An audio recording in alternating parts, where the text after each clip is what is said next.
So, whenever people talk about recessions, I feel like the conversation usually stays at this level of money.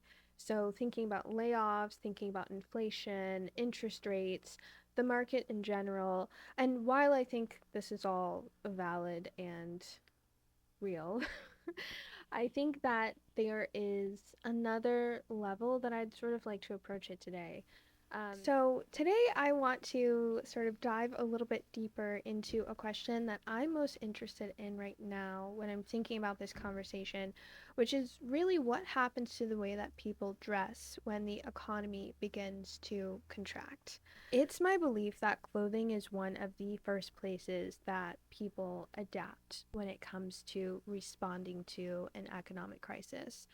And I think that it's often before we even realize that we're responding to economic pressure, our wardrobes begin to change. We tend to become more cautious, we hold on to things longer, we are much more intentional when it comes to what we're purchasing, and I think overall we tend to expect more of the garment that we choose to purchase. And I think that historically these shifts have left some very noticeable traces in the garments, but also just the culture surrounding curating, purchasing, mending, and just holding on to different articles of clothing.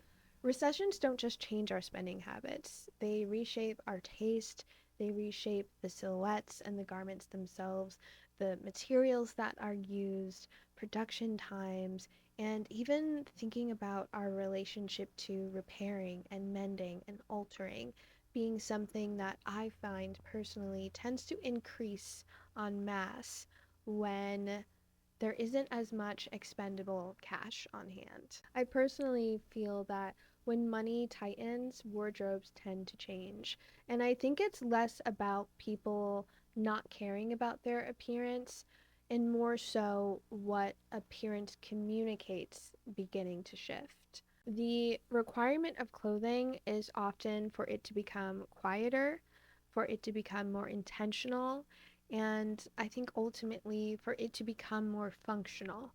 And I think that all of these things have the power to change the culture of how we dress. And I think that that's something that I'd really like to dive a little bit deeper into today.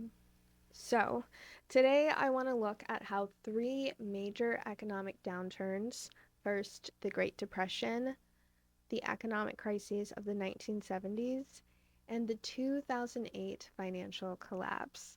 I want to look at these and how they shaped the way that people dressed and what those moments in time can help us understand about what we are experiencing at this moment in time, which, whether or not it is officially being referred to as a recession, we are absolutely, in my opinion, in a recession. And as someone who owns a shop and is, in a way invested in the relationship that people have to their money, the relationship that people have to spending, and the relationship that people have to how they think about curating wardrobes and purchasing items, it is something that I have been really noticing over the past few months, and even in the shop, noticing the ways that a lot of people are thinking much more intentionally about what they're purchasing, referencing their budgets, really exercising a lot of restraint when it comes to spending on things that they need versus what they want. So let's get into it. I We're cooking up something here. I feel good about it. So there's a dress historian known as Lou Taylor, and Lou argues that garments are uniquely revealing because they sit at the intersection of labor, resources, and everyday life. Unlike luxury objects or architecture, clothing absorbs pressure immediately. When money tightens, it shows up in fabric choices, construction quality, and especially in how long garments are expected to last. Taylor describes this as an era of extended garment life cycles. So, this basically means periods when clothing is altered, repaired, and reused for beyond its original intent. So, in other words, garments stop being seasonal and they begin to exist as infrastructural. So, a lot of museum conservators echo this as well. According to curators at the Smithsonian Museum of Natural History, clothing from economic downturns consistently shows increased evidence of mending, including patching and material substitution.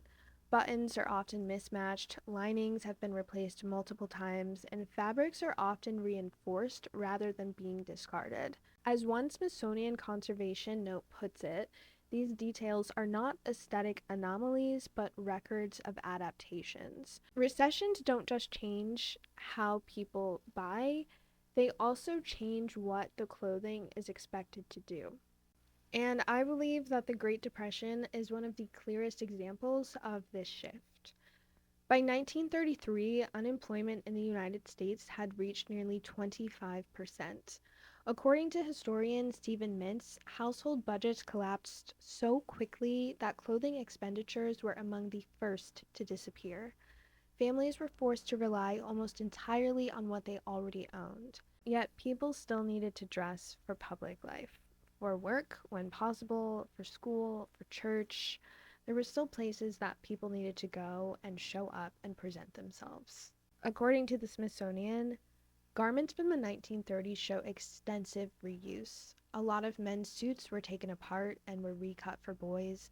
Women's dresses were let out and rehemmed, and often coats were relined multiple times. So, one of the most documented practices of the era was actually the reuse of flour and feed sacks. Research from the International Quilt Study Center and Museum shows that manufacturers began printing sacks with floral and geometric patterns once they realized that women were turning them into dresses, shirts, and children's clothing. And just a little note, when I recently went back home to Maryland, my uncle gave me two big bags of rice and these big bags of basmati rice, and there are these sort of burlap sacks. And I literally just found myself the other day thinking that I could reuse them into something, but he gave them to me knowing that I would probably reuse them. But he has that spirit of someone who grew up very poor in rural Mississippi, so he has that spirit. But I thought that that was really interesting to think about, especially considering the times that we're living in now. So, when it comes to these sacks in particular, Barbara Brackman, who is a textile historian, is really careful to reframe how we think of these garments.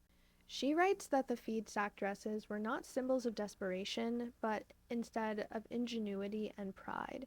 They were carefully constructed, accessorized, and worn publicly, not hidden. But during this period as well, there were a lot of other things being reshaped, like silhouettes and color.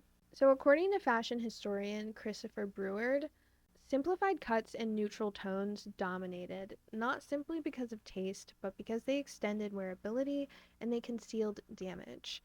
Clothing became incredibly strategic. So, style didn't necessarily disappear, it just adapted to survival. So, the economic crises of the 1970s produced a very different kind of visual response. So, according to economist Robert J. Samuelson, stagflation created a unique form of anxiety. People were employed, but their wages felt unstable and insufficient. Money existed, but its value felt unreliable.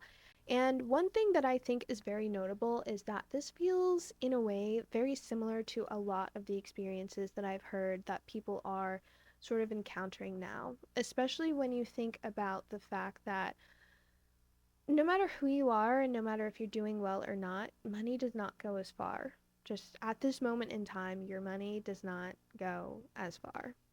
And I think that that's really interesting to sort of think about in comparison to what was being experienced in the 1970s in particular. So, a lot of fashion historians actually link this instability to somewhat of a renewed emphasis on craft and material consciousness, which, if I'm being quite honest, I also feel like is happening with a lot of people. And I can say this not only as a consumer, but also as someone who sells items to people and has a shop. It's something that I've been witnessing a lot with the customers that we have. According to Valerie Steele, the resurgence of crochet, patchwork, quilting, and visible construction reflected a desire for control in an uncertain economy. Clothing became something that you could understand, touch, and repair. In the culture of fashion, Christopher Breward argues that handmade and secondhand clothing in the 1970s functioned as a kind of economic literacy. Wearing something patched, thrifted, or handmade didn't signal lack. Instead, it tended to signal awareness. Sociologist Diana Crane adds that this was the moment when secondhand clothing shifted meaning. What once had been associated with necessity began to function as identity, particularly among young people rejecting mass production and corporate culture. Economic pressure didn't eliminate expression, but it redirected it toward labor, process, and material honesty. Overall, I think that the 2008 financial crisis probably offers the most comparable parallel to the current moment that we're experiencing now. And I wonder what we are going to call this. Just cacophony. I don't I don't know what is happening, and I don't know how historians are going to refer to this moment in time.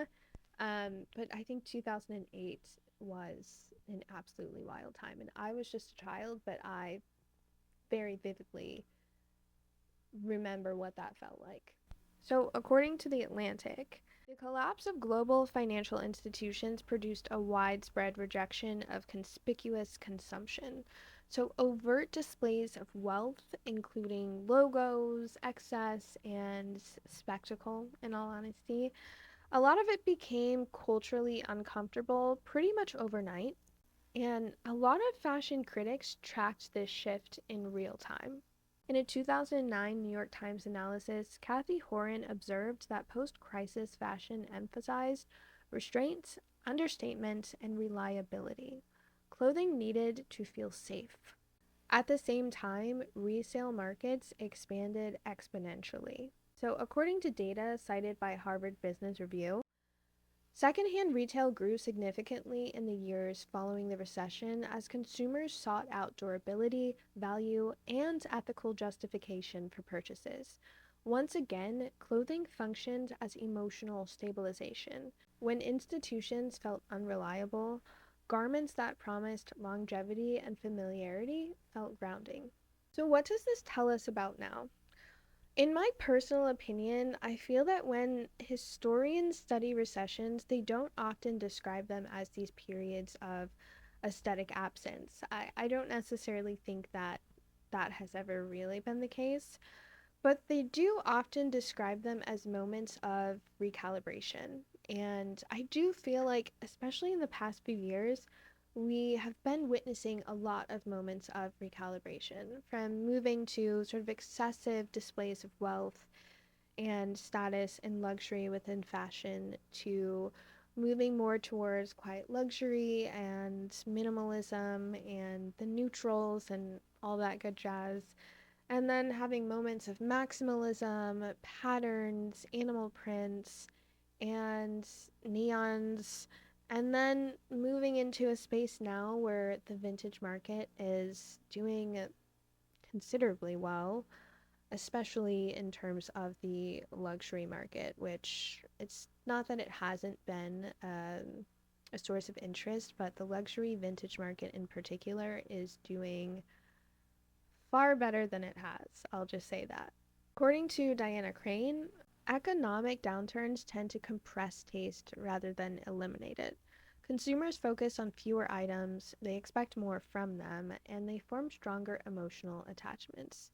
So, what we're seeing right now, historically and in real time, I think is a return to the questions of endurance. Can this be repaired? Will it last? And will this still make sense in a few years?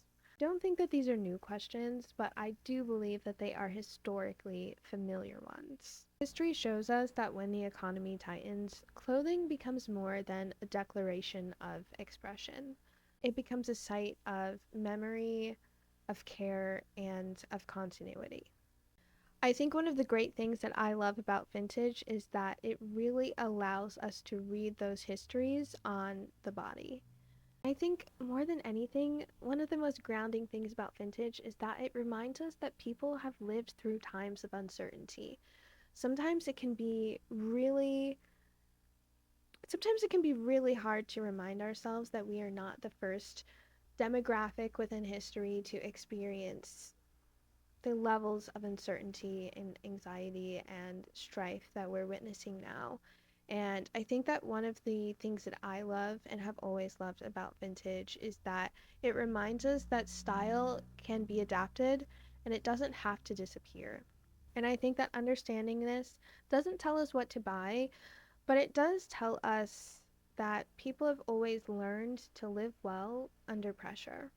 So that is my little offering for today when thinking about sort of the state of the economy and the ways that we have seen this unfold in the past. Oh, also, all of the sources are cited below in the description. So if you're interested in checking out anything that I cited in this video, please check them out. I will be very adamant about making sure that I'm including the sources in all of the future videos. So thank you so much for watching, and I will see you in the next video. Bye.